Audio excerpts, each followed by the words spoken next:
Good morning, everyone here at the Investing Stuff You Should Know podcast. We have a great guest on with us today, MC Laubscher. Probably mispronounced that name. I apologize, but that's how I typically mispronounce things is all the time. So we'll go with that. Hey, MC, thanks for joining us. Thanks for sharing your knowledge and being here on the podcast. Yeah, thank you for having me, and you did a fantastic job with my last name. So we're off to a good start. So I haven't made you too angry yet, but maybe I'll work on that, and I'll try if I can. Okay, so if you could give us a little bit of your background, MC, on why you and I are talking, and where you come from, your history, and what kind of led you to this space. If anyone checks you out. You have a book I bought, and you can pitch that at the end of the show here.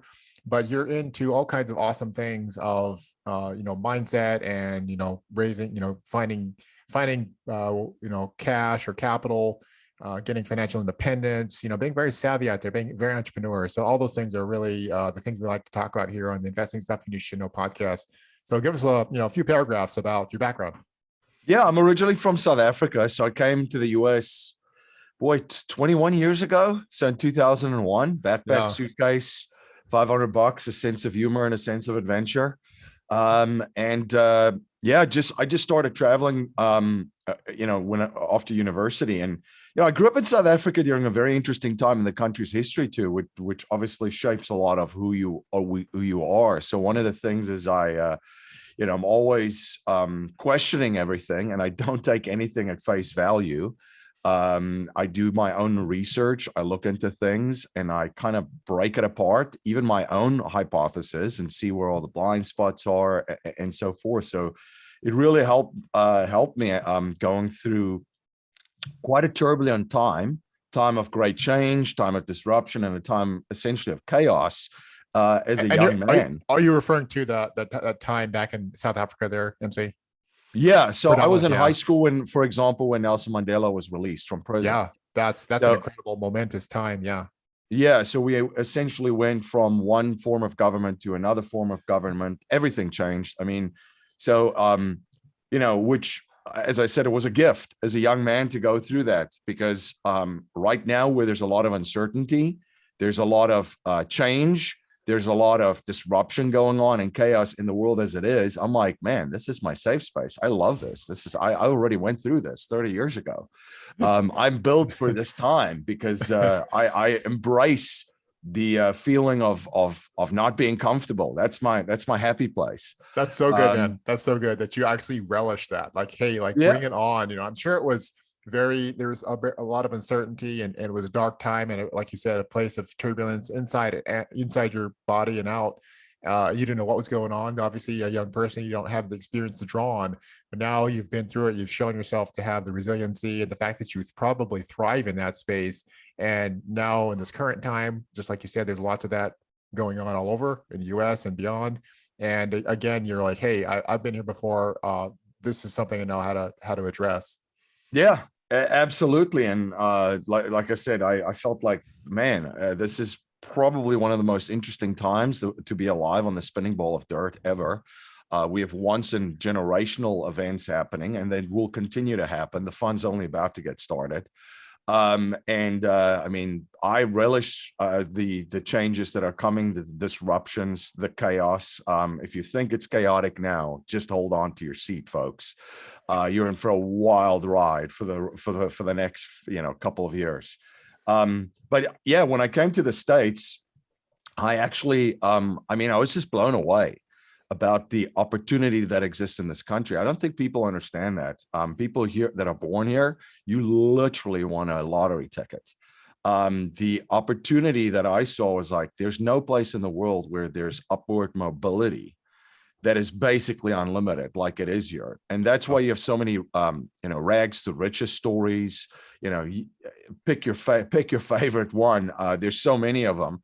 And they were just recently was an article, I think Forbes did an article about all of the immigrant billionaires in the US, that there was just an explosion in the last, 5 years, obviously led by Mr. Musk himself, Elon Musk, Right. Yeah. also from South Africa. But it's you have this explosion, and when I saw that, I see it and I go, I'm not surprised at all, Yeah, man. because all these immigrants come here and they're like, dude, nobody's holding you back. No one. Right. You can do whatever you want. And it just, I think for most immigrants, regardless of where they're from, sometimes they're shocked by victim mentality in like the US. I understand if you want to be a victim somewhere else, not really, but for comic purposes, I do, comic relief. But here, oh my gosh, are you kidding me? Yeah. So anyway, so I saw the massive opportunity. Yeah, sorry, go ahead. Jump in here. One, just since it's topical here, give me in 3 sentences or so your thoughts on Mr. Musk, since it's obviously there's a lot of noise there right now. Yeah. Well, here's my first take, and what's relevant to our conversation today too. And studying media. He is one of the greatest news jackers, if you want to call him, in history, or his team, the folks behind him. It's absolutely brilliant. If you want to think about it, right? So if you have a business or you're an investor, since 2020, has it been hard to get any attention in essentially an attention economy? It's almost been impossible. You've had one COVID variant from another, and COVID is all over the news. Then just as that narrative fades, now it's World War III. That narrative is coming into play with the war in the Ukraine and Russia. So in a industry that essentially peddles fear, it's very tough to get attention. And then our proclivity to pay attention to fear, our little, how we're wired, our psychology is wired to pay attention to that, which is, fearful and doom and gloom, right? Oh, absolutely. To make your point even stronger, that you're saying, like Musk can actually cut through all that and get attention, correct? Oh, absolutely. And he has the ability, to essentially hijack an entire news cycle where nobody's talking about COVID or about World War III breaking out. They're talking about Elon Musk. I think that is one of the biggest lessons here for any business owner or investor. It's like, study him. And before him was Donald Trump. And people, whether you like him or you don't like him, was one of the best newsjackers. I'm sure Elon studied what he did, back in the day, even before he got into politics. If no one was paying attention to him, he would just basically buy a full page ad in the New York Times just to get attention. And of course, what does he do? He's controversial. He makes controversial statements. Yes. So what did the entire business community in New York and Wall Street do that week? They talked about him. Instead of, what's in the news. So Elon Musk, and him and his team, brilliant. I mean, brilliant. As a person that studies media, bravo. As an entrepreneur, obviously a great visionary, a lot of ideas, that he has. And, Elon, he goes all in. He's not, again, fearless. In an environment, not just now in the US, everywhere, where there's so much fear. There's so much uncertainty. There's so much disruption, change, constant change. There's essentially chaos. We have one crisis to another. What does he do? He puts his big boy boots on and he just goes for the next deal. If anybody that studies him, they've seen what he did when he left PayPal, how he invested his profits and his proceeds from PayPal. He just went all in on the next couple of projects where most folks would go, all right, that's it. You know what? I'm good. I'm going to hang out at the beach a little bit. I sold, his company for $700 million.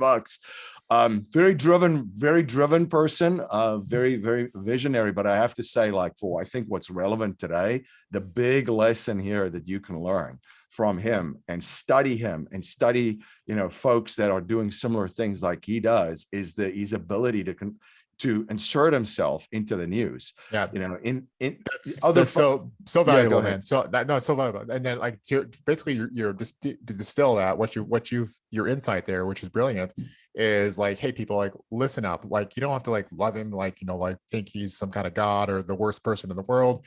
Just listen, leverage, observe and learn what some of the best people in the world, and obviously he's the richest man, at least right now in the world, observe their patterns, observe their behavior, see what they're doing and learn. For God's sakes, just turn your mind on and shut your mouth down and learn what's going on here, right? Yeah. Yeah. And you can learn anything from anyone. I mean, there even folks that you don't agree with or that you're on the opposite side on issues with, there are things that they can teach you. I mean, and that's essentially what billionaires do. They try to study and learn from everyone, especially if someone has a different opinion, because they're always thinking, man, what am I missing here?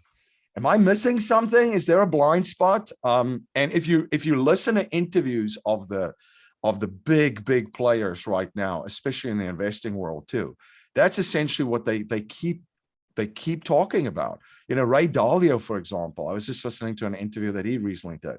I mean, just think of all of his success that he's had, and he's like, I'm still trying to figure out if I'm missing something. That's how they think.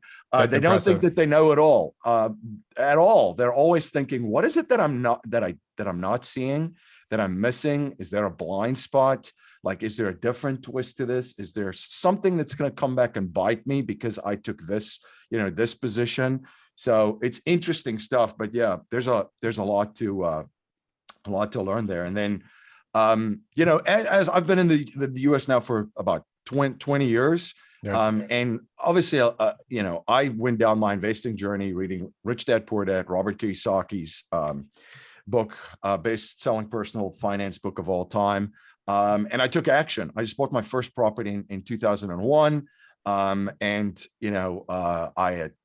After I put tenants in there, I collected the rent, I paid all of the bills associated with it, and boom, there was money left over at the end of the month. And I'm like, this is incredible. That's essentially cash flow. Yes. And I had that light bulb moment, which then raises the question that I had was, how many times can I do this?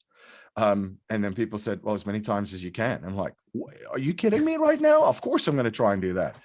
So I became a real estate investor early on. And again, having early success after taking action is just part of the process. Obviously, you're going to get your teeth kicked in at some stage. Yes. Because here's a shocker for you. Some people don't pay rent. Some people have bad tenants, so it's a learning process. And then also a big part of the learning process as an investor was to realize the different models that are out there. And I came across a book, Becoming Your Own Banker by Nelson Nash. I read that. And then all of a sudden I'm like, I have to figure out how to become my own bank. And when I started to study family offices, this is essentially what they're doing. They're their own banks. So cash flow was big. Becoming your own bank and having your own banking system is big. And then the third, I would say, like, big thing for me was realizing that, I call these folks cash flow ninjas. In every market and in every niche in a market, there's like people crushing it. Yeah, absolutely. They are the players. I had a friend that was in real estate, massive multifamily portfolio on the north side of Chicago, and I was playing rugby at the time in a national league in the U.S. So to hold down employment at that stage was not going to work. So I worked for him in his company. And I started right at the bottom. I mean, I literally started picking up papers and taking out trash, to eventually like running a construction crews, to eventually doing property management for him, to eventually being the property manager, managing about 1,000 units, to eventually having my broker's license, and then being part of his acquisition team. And the funny thing is, I was trying to find this one investor. He had a portfolio of properties, and the person that I was working for, he's a cash flow ninja. So they're either going to buy cash. If they don't want to hold on to it, they move it over to an investor, which they already know that fits into their portfolio. That's what they'd like to buy. And I was trying to get hold of this investor for like 6 months. And one morning I came in, like 7:30 in the morning. I came in, and that same investor walked out of the head broker's office. Oh, wow. And he's broker. And I looked at that and I'm like, what just happened here? Can we just unpack this for a second? Like, how is this possible? And then I started to realize that those guys were the cash flow ninjas in that space. If anybody was even thinking of selling or buying that specific real estate in that specific market on the north side of Chicago, they would be in their office, because they're either going to buy cash or they're going to flip it to another investor and help them try and essentially transact it. And I step back and I'm like, what's the lesson here? And the lesson is, you can't compete with these guys. So how do I partner with them? How do I Yes. partner with Cashflow Ninjas? And that essentially has become kind of a core theme in everything that I do. And that's why I've been able to invest in different niches, because I don't have to be the person that knows it all, that is the number one player in that space. You cannot do that across different marketplaces and across different market sectors. But what You spend all your time, folks and partner with them. you spend all your time just trying to learn, and then like you're like this baby, like you're kindergarten level, and then you're like they're like masters of the space, and you're like, oh, you know, like you have some people maybe they're more ambitious or whatever, like, oh, I'm just gonna learn it, and then like it's gonna, and then you dig into it, and it's like, oh, it's like, you know, it's like take me 4 years to get there, and then by that time, you know, you just spent all the time learning versus having this attitude like I need a partner. How can I contribute? How can I, you know, be the servant, have a servant mentality, and come alongside and learn and help them grow while I'm growing as well. And it's so much, the ability, the growth, the scalability of that is so much more profound than trying to like, I'm just gonna you know, corral this myself and keep it all. Yeah, no, absolutely. So those were three big things that you know, that I brought into my investing journey. And then folks might have heard of my podcast, The Cashflow Ninja. I started that 6 years ago. So we've been downloaded, millions of downloads in over 180 countries. That's turned into an education company. And then I also have a firm called Producers Wealth, where we help investors across the United States and 50 states create their own banking system through life insurance products. And then we also have a company, a firm that we do a lot of fun projects within the real estate space called Producers Capital Partners. Nice. You mentioned it like 5 minutes ago here, MC. Talk a little bit. Have you actually, so you read Nelson Nash's book, and kind of you went down that path. So have you actually implemented that in your own life then? Because that's something over a decade. Yep. Over a decade. So we've done it over a decade. And, you know, essentially one of my companies comes from that, and we help other folks actually implement the infinite banking system. Because I saw a huge gap in the marketplace. Again, you know, when you look at the financial world, especially financial services, not very much aligned with business owners and investors, because and the interests, because essentially the interest of the financial world is assets under management, essentially for you know, stockbrokers, essentially. And I always say, you know, the best place to position capital for a business owner or investor is either, well, in a place to grow their own business and their own investment portfolio. So, you know, we've done it over a decade, and everyone on my team has done it for a while too. So I always say, you know, we eat our own cooking without throwing up in every part of what we do. So we practice what we preach. I started implementing it, but I didn't really have the implementation coach at that stage. So I figured out all the different things myself of how to do it, because folks could set up these very specific life insurance policies, but they couldn't help you utilize it for what you wanted to use it for. Right. So I went through the hard school of knocks there, figured that out. And now, you know, we teach, that's essentially what we teach a lot of folks of how to do exactly that. I love that. Yeah. And I'm kind of at that stage too, where I'm at the learning stage. I have, you know, a overfund whole life insurance policy, and, you know, there's a plan to use it for real estate. It was set up that way, but I'm so interested in talking more, you know, to people like yourself and others. And, you know, actually I need to order Nelson's book and actually read that thing.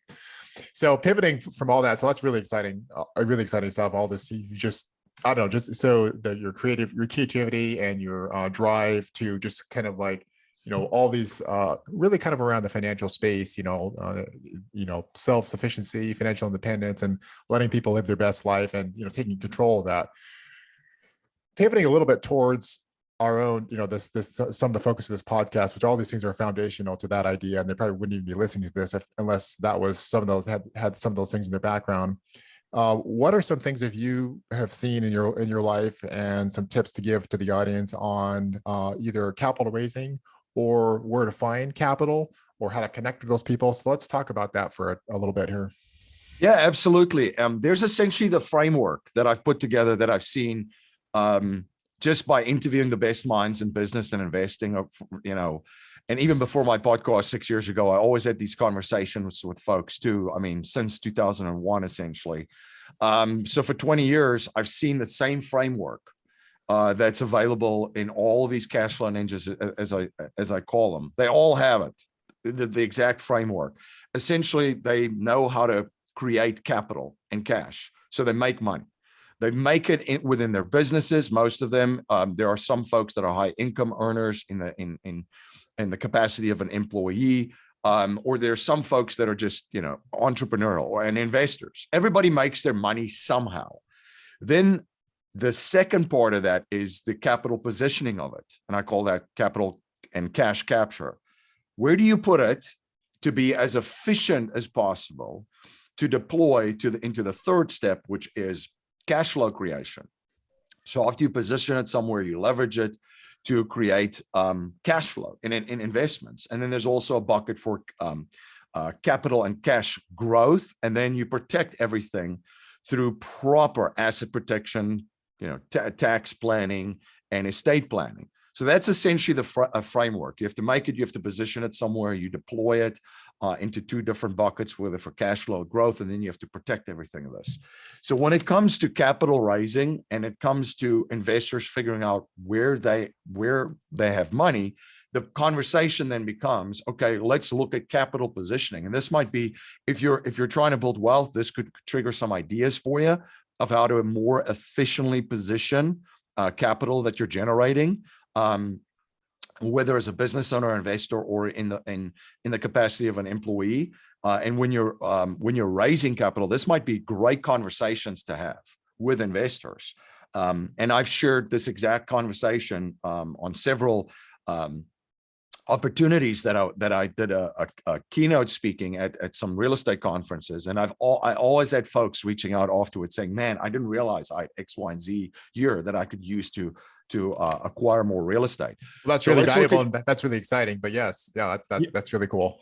Yeah. So let's look at where you can position it. So, most people will only hear about 401ks and IRAs, and that's pretty much 90+% of the people kind of think about that. And you can self-direct that kind of stuff through proper self-direction strategies, which then you can access that capital that you position there to invest.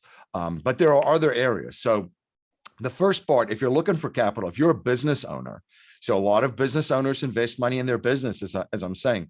Business owners understand proper capital positioning too, because they could leverage their business to get capital. So they could get a business line of credit and a business loan through essentially placing receivables and also assets of the business as collateral. I'll give you an example. Someone in our community had a business, did the exact same thing, place receivables and assets of the business as collateral for a loan. Yes. And then they bought the real estate from which the business operates. So now you had two assets and that you now control and acquire, that you didn't have to sell the one to buy the other one. Right. Real estate investors might know of this already through a home equity line of credit, for example, a HELOC, or a cash out refi, where you can access the equity in a property without selling that property. So you can have one investment property, cash out refi, or use a HELOC strategy and take essentially the equity, extract the equity to acquire another asset. A lot of folks might have also be familiar with stocks. And fun fact, by the way, we'll just bring Elon back into this. Why not? This is how we acquire Twitter. So what Elon does is, and there was a court filing that in 2019, he's done this over and over, because this is what the ballers do. Yeah, is they will place a certain stock portfolio as collateral.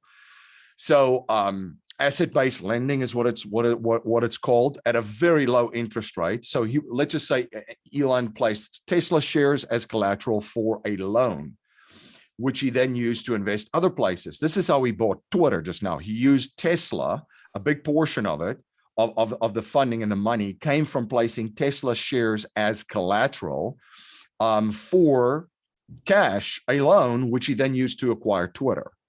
So he didn't have to sell his Tesla shares to buy Twitter. He can do both. Most folks already know sort of about this kind of strategy. It's very effective, but obviously there's risk involved, right? Margin calls. Elon might get a margin call if the markets continue to crash, so that which might put a damper on that acquisition. But I'm sure he could come up with liquidity somewhere, if he digs through several billions of dollars. But essentially, you could do the same thing with gold and silver. Gold and silver and art is collateral which is accepted, and the value of your gold, silver, and art. There's some lenders that will give you up to 50% of the value of your gold, your silver, and your art. And it's the same thing essentially in the cryptocurrency world. They've got this whole niche called decentralized finance, DeFi, which is essentially crypto finance, where folks can place Bitcoin and Ethereum, let's just say, as collateral up to 50%, to go and buy real estate. We've done that as well. You could literally use your crypto to buy real estate. Now, again, there's risk involved. Yes. With the stock strategy. There's very much risk involved with a crypto because it's very volatile. So you have to understand that when the market pulls back sharply, you might get a margin call to add more collateral, which means you have to go out in the market and buy more Bitcoin and Ethereums and add to that. And this is all very sexy cocktail party conversation, right? Right. But I'm telling you, the life insurance part of it, which a lot of people don't know about, where you could use a dividend-paying whole life insurance policy with a mutual insurance company, park your cash in that, and it has to be specifically structured for that.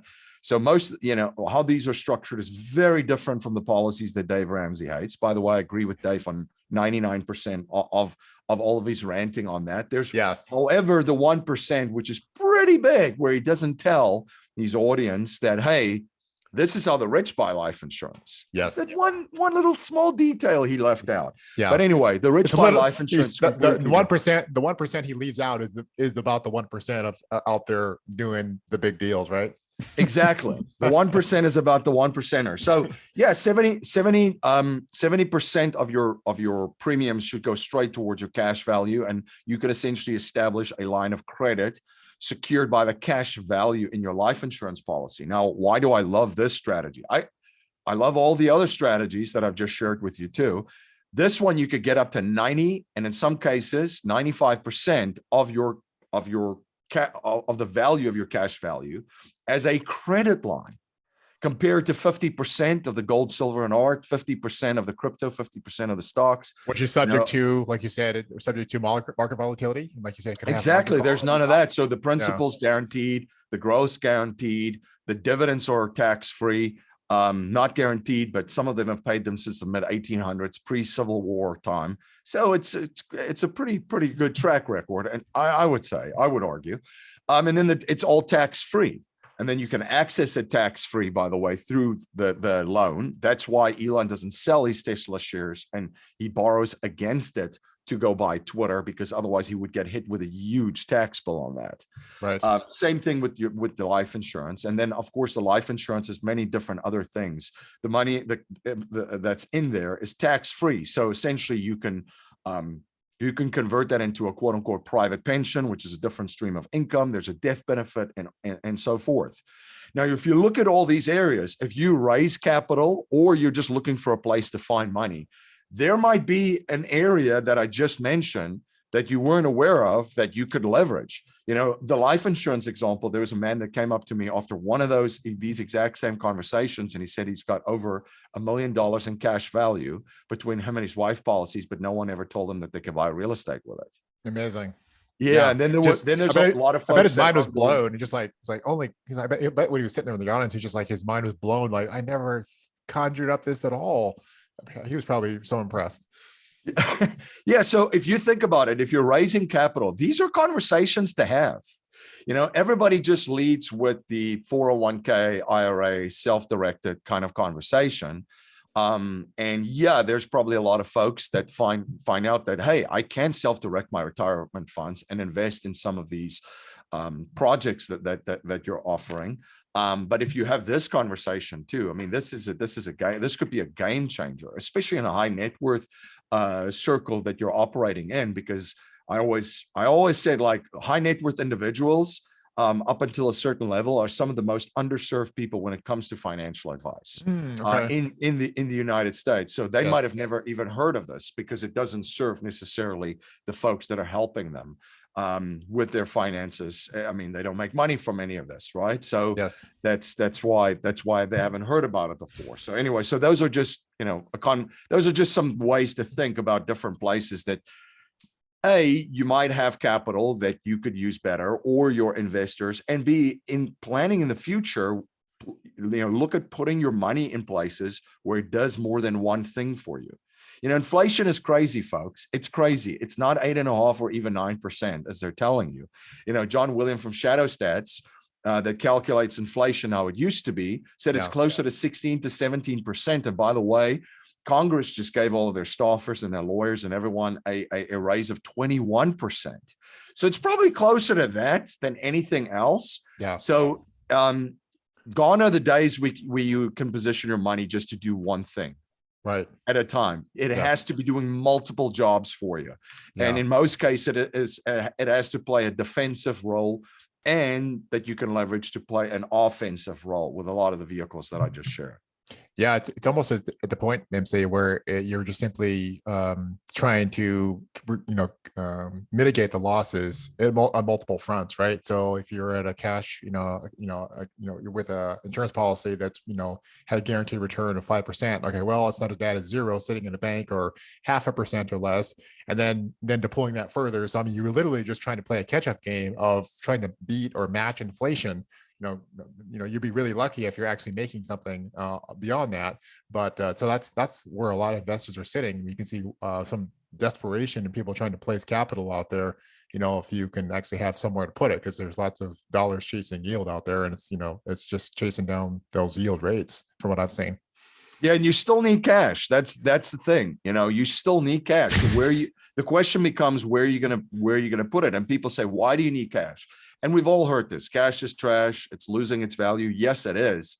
I mean, anyone can see this. Yes. But you need cash in any environment, because if asset prices fall, if there's a deflationary event, you need access to liquidity and cash to buy assets at a discount. In an inflationary event with sharp volatile pullbacks, for example, you still needed to potentially save some of your crypto investments or some of your real estate investments. I learned this lesson 20 years ago when I heard the same thing: cash is trash, money is devaluing, 20 years ago. So what did the younger version of me do? Well, yes. I didn't have cash. I just tried to get rid of it as quickly as possible to buy real estate. And then all of a sudden I have tenants that didn't pay rent. I had tenants that beat up a property. I had to replace a porcelain toilet literally back then, 20 years ago. How they managed to destroy it, A, I don't want to know. And B, who figured that one out? Water under the bridge or down the pipe, either way. Yeah, exactly. If I didn't have cash, I would have been in big trouble, which I was. So then you're going back into debt and on credit cards and that kind of stuff. So you need cash to cushion all of the different movements in a volatile market. So, but where do you keep it? And that's why the life insurance policy comes in, because at least you get the uninterrupted compounding interest, right. In those policies. And even if it's 4 to 5% tax free, that's pretty nice compared to a pre-tax. What you have to, 8, 9, 10% you got to get pre-tax just to get that out. Right. But then you do have to utilize it and use it somewhere else to acquire, assets that appreciate with inflation, right? Benefits from asset inflation and from price inflation. Yes. So we talked about, we kind of started the conversation on this second part of it with looking where you may not know to look for cash for, access to capital here. And so you talked about, kind of the asset-based collateral type of approach, and lending against your maybe stocks and your business or your inventory. And then of course the premium, the best way to do is of course, using a, properly structured overfunded whole life insurance policy.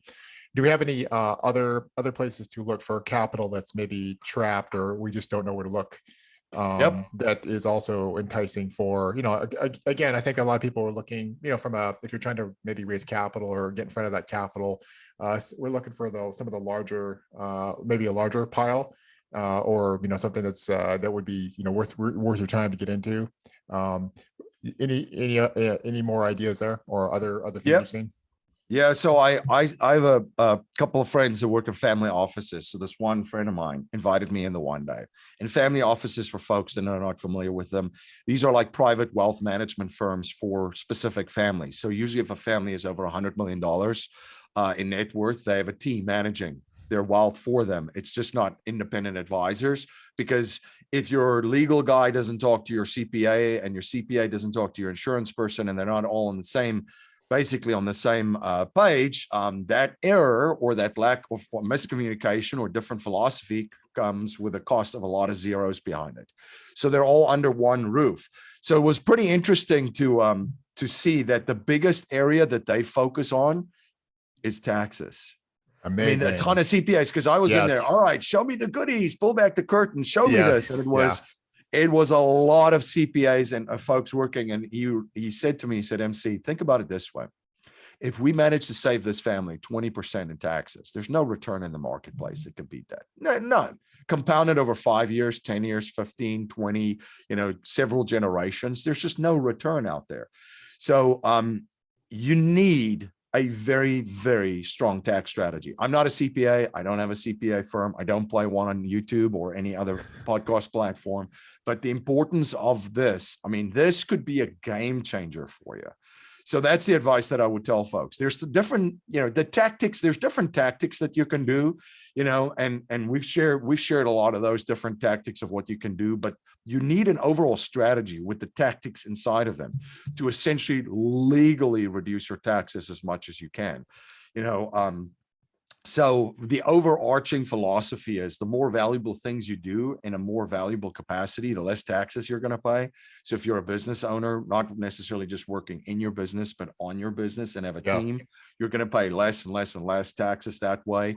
Then the capital that you gain from that could be put into things that provide value for other folks, such as real estate, such as energy exploration, which now all of a sudden comes with a whole host of tax benefits. So essentially, if you play the game right from a philosophical standpoint and provide maximum value in the capacity of which you earn income, position capital, and also deploy capital, you're going to almost pay no taxes legally. That's the biggest driver. Think about it this way, right? If you're if you're a higher income earner and you're paying your top bracket, your 30 to 40%, some people even probably listening to this is closer to 50 or maybe over that, depending on some states. If you're cutting that down by 20 to 30%, imagine you're paying 20% or 15% instead of 50 or 60%, which some folks are. Do you think that you're going to have more money to invest in assets? Of course you are.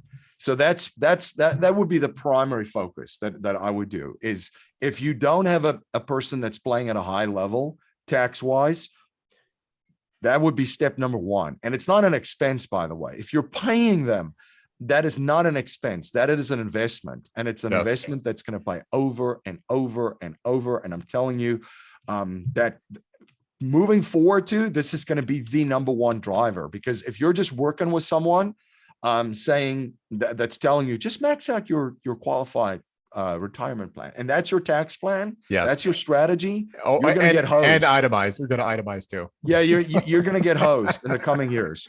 And if you're any of your advisors are telling you to just keep on deferring taxes, folks, you are in for a very rude awakening.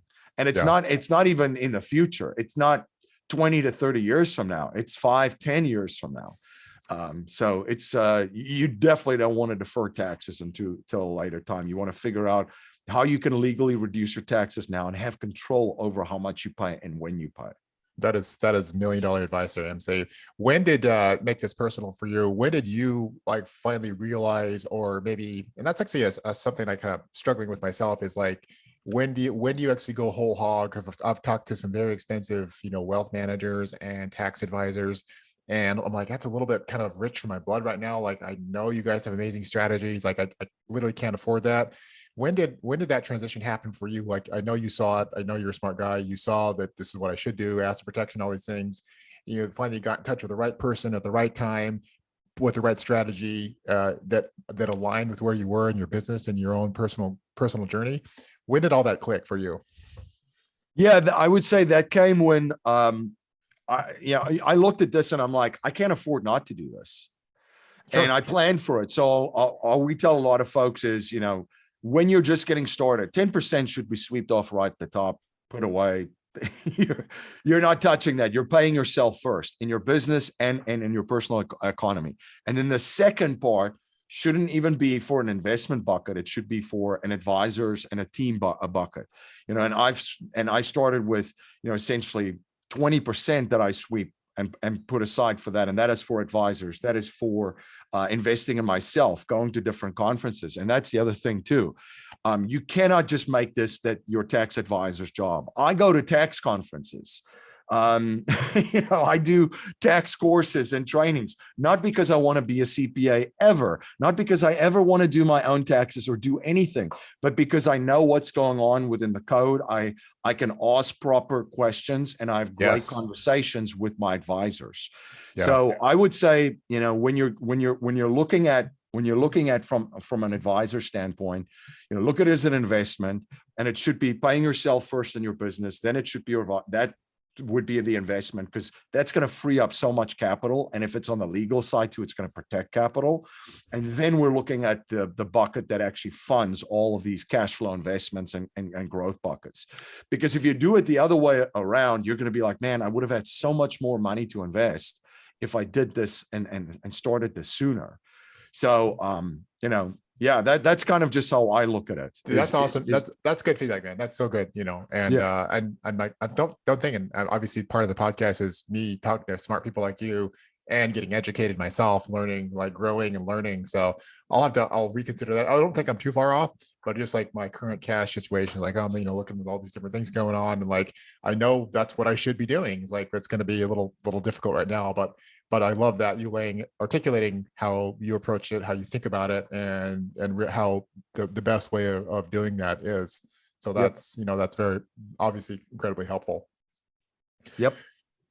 Beautiful, man. So we're close to time here, and just out of respect for you and me here. So I would love to give you a chance to share again your podcast and your book, which is awesome, and any other endeavors or projects you're working on right now. Yeah, absolutely. Appreciate that. So the Cashflow Ninja is our platform, educational platform. There's 850 plus shows on there. There's tools, resources, programs. And then also the book is the 21 best cash flow niches, creating wealth in the best alternative cash flow investments. One of the biggest things that I am very passionate about is teaching and sharing people how to create diversified income streams. Because I feel like, especially in the time that we're living in right now, nobody has a crystal ball. So if you're diversified and you have different income streams, if one goes away, then you still have others. You're not just dependent on one. That's your biggest danger right now. The book is available on Amazon.com and also cashflowninja.com. But for your listeners, when they grab a copy of the book, just please screenshot a proof of your purchase and send it to my team at info@cashflowninja.com. And we'll give you access to a digital version of the book if you want to just read it on a Kindle, audio version if you want to listen to it. There's a lot of folks that like to listen to books better than reading it. A big audio guy, yeah. Yeah, and also a curated library of folks they're talking about the niches that are in the book and more bonus goodies. And if they're interested in the infinite banking concept and the infinite banking strategy and everything that we do there, they could go to yourownbankingsystem.com, yourownbankingsystem.com. We've got some trainings there and some webinars that just share with folks, how this essentially works and how they can implement and execute it in their own personal business and investing economy. All right, folks, you got it from the man himself, MC. I will be checking out those resources. I actually got the book. I think I said, 3 or 4 months ago. I read the book. It was a great book. Did not know about the little special bonus here. And then, of course, also interested as well in the infinite banking strategy. There's lots of YouTube videos out there. You kind of give yourself some preliminary introduction on that. And if that's something you want to chase down, obviously reach out to MC and his team. That's good as well. All right. So everyone, thank you to Investing Stuff You Should Know podcast for listening to another show. MC, thanks for sharing your time and your knowledge and your enthusiasm and passion, which I really love with our audience here. Thank you so much for having me.